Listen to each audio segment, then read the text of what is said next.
Yeah, trying something new for this one. Have not done this before. If you follow this guy, Jeff Patton, you may have seen this presentation style before. I'm a huge fan of Jeff's work, so I thought I'd borrow his approach. I can only hope to come somewhere close to matching how well he does it. So bear with me as I'm trying it for the first time. A little bit about myself.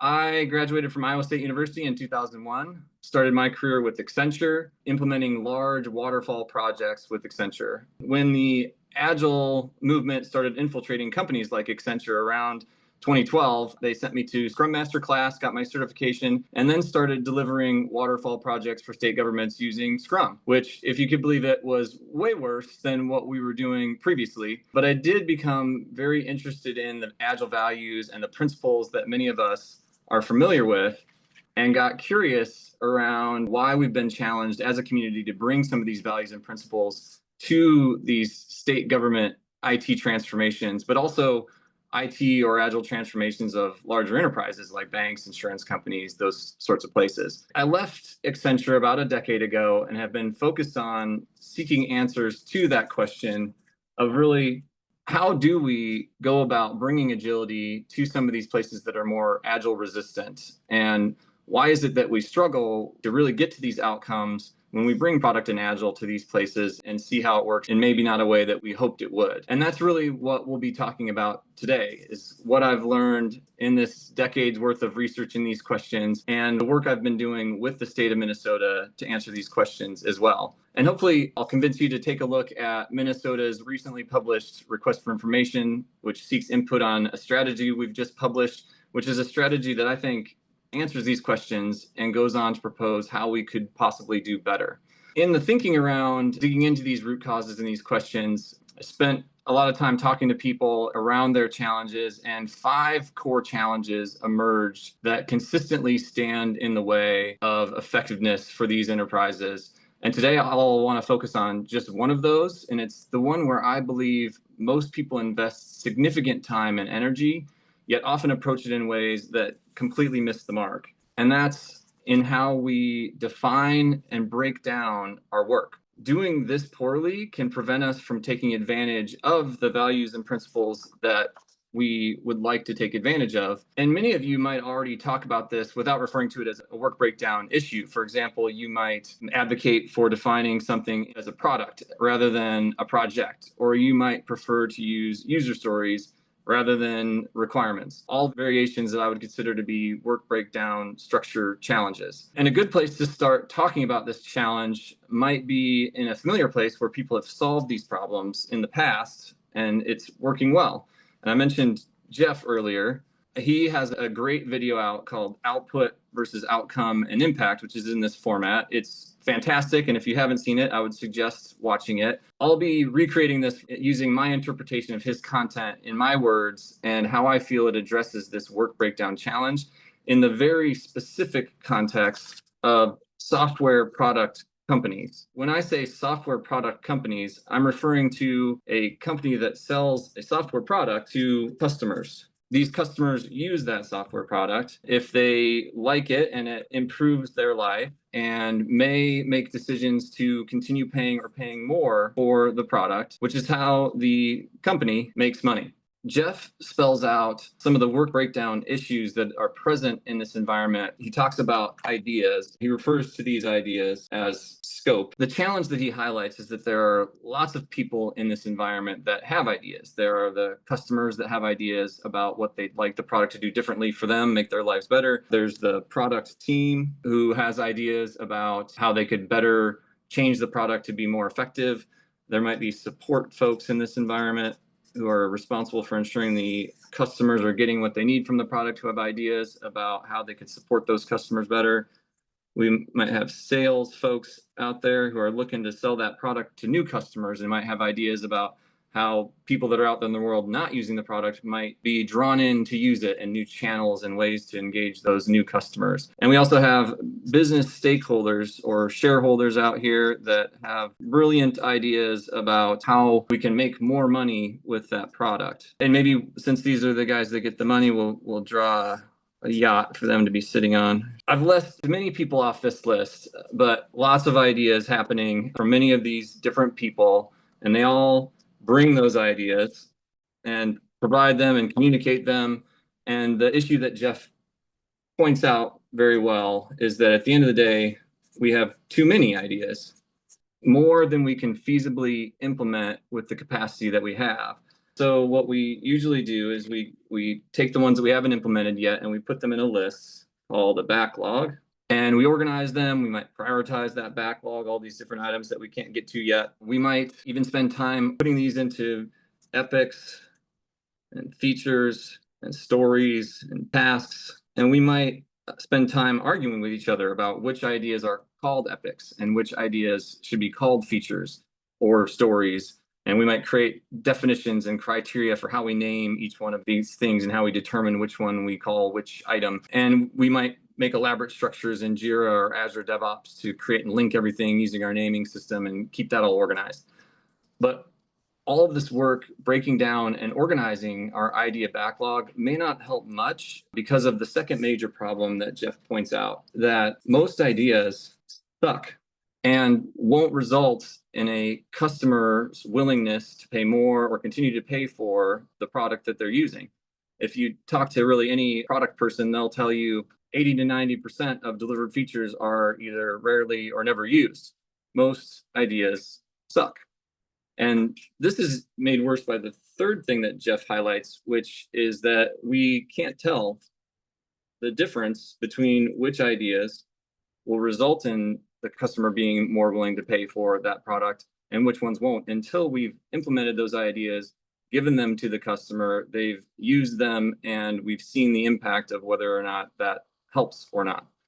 And even amplifying this further, we are overconfident in our own ideas and skeptical of others' ideas, which often makes the work prioritizing this backlog even more contentious and time consuming. This is a huge problem for most product companies, so much so that there are people like Jeff who have full-time jobs helping these companies do better, which he does by describing a work breakdown structure a bit differently. He introduces a few terms to do this, called out outputs, which are the features and deployed software from the product team. Most of the time, these have a direct correlation back to this idea backlog that we've created. We generally think in outputs. We are solution oriented as humans. We want to solve problems. So a lot of times the idea backlog has a direct corresponding to the outputs.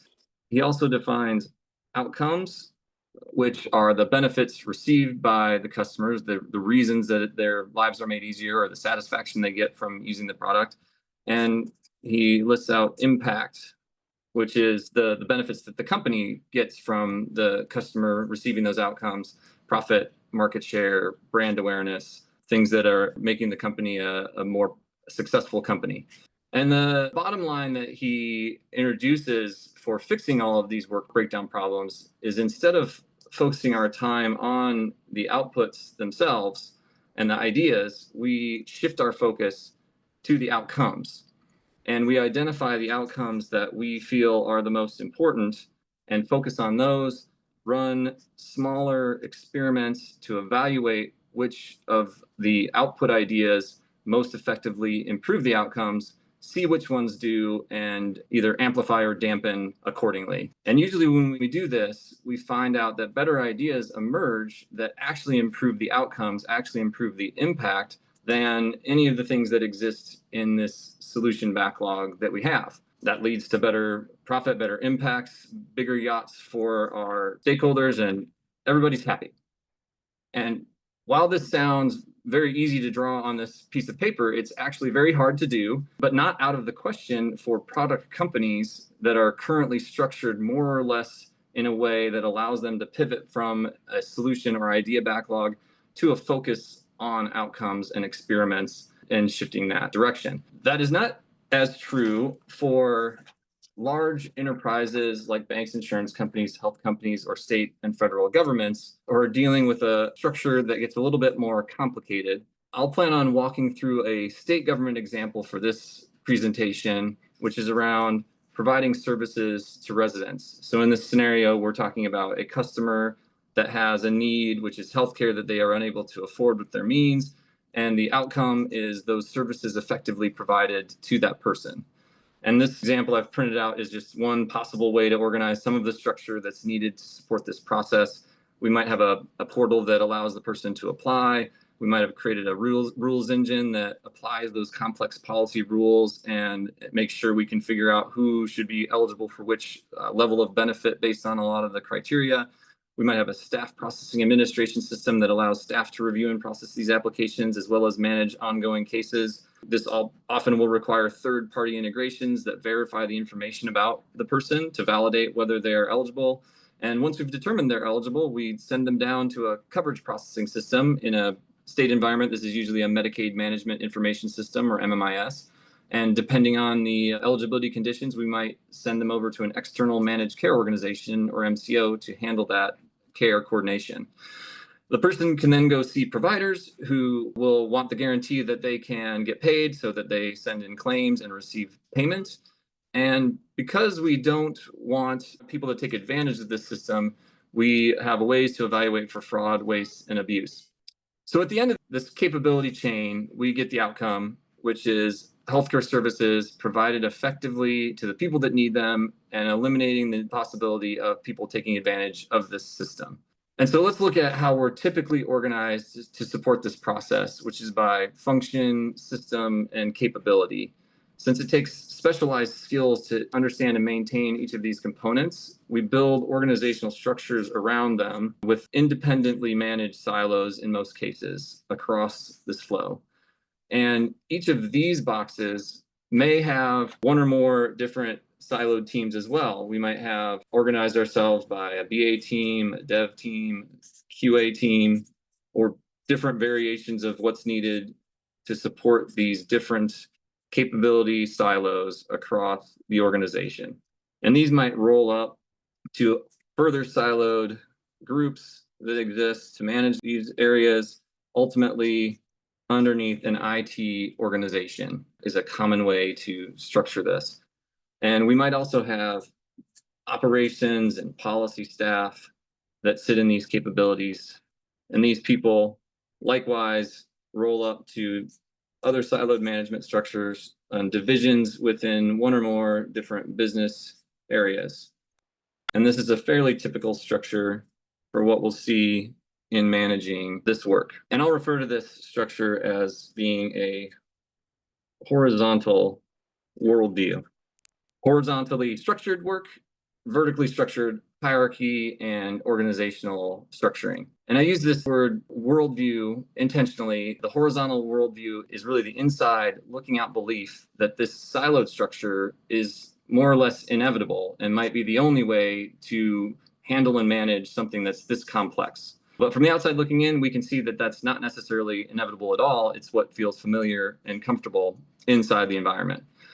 But if we go back to the ideas and the challenges that we learned from Jeff about product companies a bit ago, too many ideas, right, which are mostly scoped as solutions. This exists across all of these silos in each one of these different capabilities, with each maintaining their own idea backlogs. So this issue is amplified in the fact that we've done this multiple times across the environment. Most ideas suck, an issue that's made even worse in this environment by a lack of visibility from the end-to-end outcome process. Not having that visibility will increase the amount of idea suckiness that may result of people coming up with ideas in a siloed space. And then we can't tell which ideas are good until they're implemented by a user.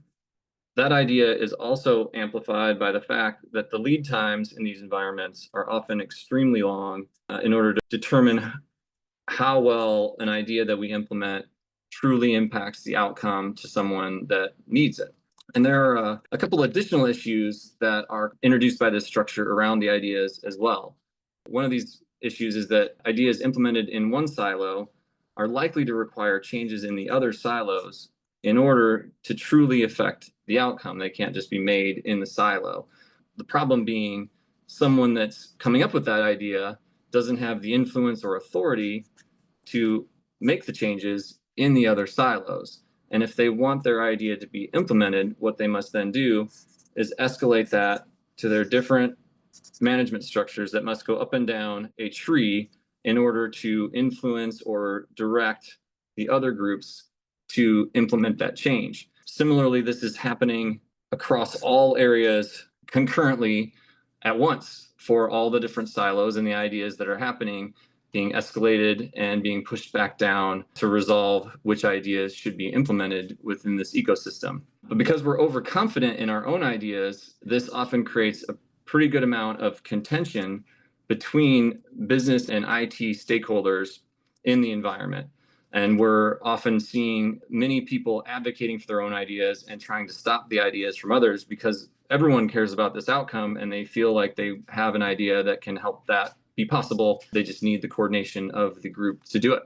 So what happens is we quickly overwhelm this management and decision-making structure, which is already overwhelmed, especially in a state government environment, by things external to this environment, like legislation. We have the One Big Beautiful Bill Act that's recently been passed. That's going to cause pretty significant idea impacts to each one of these siloed capabilities requiring implementation by the end of 2026, all affecting this environment. We have things like compliance. Everybody loves their security and data retention and necessary ideas that are not optional that must be applied to this environment to ensure that it stays secure, continues to support people without risk. And actually, that reminds me, we haven't even included in this picture some of the important capabilities that I didn't show. Things like security, things like data management, things like infrastructure, which we can call enterprise architecture. And most of the time in these environments, we actually shouldn't draw it this way anyway. They're also siloed and structured in the siloed manner. And so we end up with a velocity of change implementation through this environment that's really close to zero at the end of the day. What we commonly see is people that want to come in and fix that being zero. And a very common thing that we do to try to fix this is we say we need better and more governance. We need to be able to organize and manage and prioritize these in a better way. And we might put overhead structures in place, and we might bring in high-paid consultants to schedule lots of governance meetings. We might say we need we're missing a strategic plan, or we might say we need an enterprise architecture map or future state model in order to have better governance around these ideas. And these activities usually result in identification of goals, maybe things like objectives, which when we see these, they're often just representations of additional solution-based ideas that flood into this model just like everything else and create more ideas in the backlog. So the structure overall results in more time, effort, and money being spent talking about and coordinating work than actually doing work. Another answer to this problem that we see is very common since we see the product model that Jeff has taught us about is we come in and we say, let's apply product to this environment. Let's apply a Scrum framework. And that'll help us because we've seen that working in other places. And we need a lot more time than we have to talk about all of the issues that this may cause. But one of them is how do we, especially when we're applying these using a horizontal worldview, a challenge we might run into is how do we even define the products? Because we're using a product model, we need to know what those are. This often is very challenging to answer, but we'll end up choosing capabilities as those products. So we'll say our portal is a product, or our integrations team is now a products team. We might even say, let's get an agile transformation in place and group those BAs, devs, and QAs into single Scrum teams. We'll put Scrum masters on those and product owners and bring in some new practices. We might engage with better customer engagement and facilitate continuous improvement activities like retrospectives. And I suspect that this may be a way that some of the folks on this call feel is that they exist as a Scrum Master or product owner in a Scrum team that's sitting within a horizontal worldview structured large enterprise. I attend many different Agile discussion groups, and I'm constantly hearing people talk about the situation they're in these environments. Scrum Masters might be saying, my team doesn't want to participate in the retrospective, or they don't bring their opportunities for improvement for what we can do better. And it's possible because that team is resigned to the fact that they're unable to actually improve the overall outcome much unless the ecosystem shifts its worldview. And the best case is that we improve the output from that link in the chain. But there's a good chance that results in one of two things. We might create additional bottlenecks later in the value stream, especially if our link is not the weakest link in the chain. Or we might create ideas that suck and produce them faster, creating more technical debt making things worse and adding more strain to the governance structure of the environment itself. And I get this is a real feel-good story that I'm presenting to you. So maybe you're thinking, all right, Kevin, so you're telling me governance isn't the answer, and applying product and Scrum blindly to a horizontal worldview structured organization isn't the answer. What do we do? Great question. One option to this is we burn it all to the ground and start over, which seems to be what about half of the voting public considers to be the best answer to government efficiency today. But even knowing what I know about this environment, I still think this is a bad idea. And I believe that Minnesota is taking a shot at answering this question with a bit less disruptive approach. And I think we'll put the links into the chat which has a mural board for their RFI, and there's actually hours of videos in this behind it that step through the strategy that they've articulated to try to answer this question of what do we do with this environment. And I can give you the Cliff Notes generic version of that very quickly here, which is to leave the horizontal worldview structure alone, stop trying to change it, stop trying to burn it down, and instead create a permeable barrier on top of it or next to it. Make that barrier between that horizontal worldview and a newly defined vertical worldview. And in this vertical worldview, establish leaders that create protection for that environment and establish a separation that insulates the vertical world from the current. And these leaders will need to support both environments, giving the existing structure the funding and resourcing it needs to continue supporting business operations, but also providing intense clarity on the outcome focus of the starting point for this vertical new world, and allowing a work breakdown structure that does slice vertically by that outcome, getting that smallest set of business conditions that could feasibly achieve the outcome, assembling a team of people with the skills and capabilities across these different siloed structures who have the ability to deliver that outcome in a small experiment. And although we've created a barrier between the horizontal worldview environment and the vertical, we still keep strong collaboration points to experts in each one of these capabilities over here to ensure that we're not causing disruption and involving the right people, not necessarily the overhead people in the conversations. And then we deliver that defined slice of scope with everybody's primary goal to achieve that outcome at the end of the experiment and evaluating based on the outcome while leaving the existing environment working in place, letting solutions emerge from this exercise from the people that are closest to the work rather than a governance structure sitting many levels removed from it.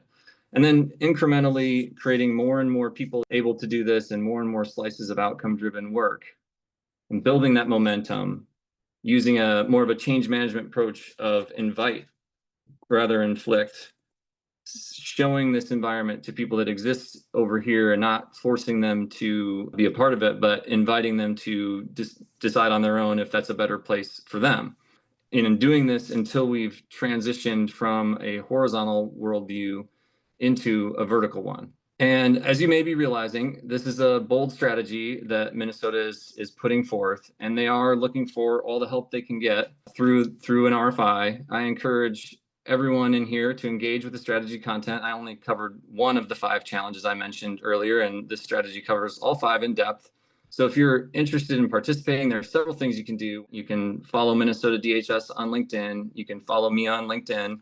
You can amplify these messages if these things resonate with you. You can provide your feedback through the RFI if they do not. And you can pass this on to others who might be interested. In my opinion, this is a save our government, change the world stuff. And I think Minnesota is on to something that could prove out to be very beneficial in this space. Would love your help on it. And I think this is a change like this is needed before we are out of choices and start seeing things burn.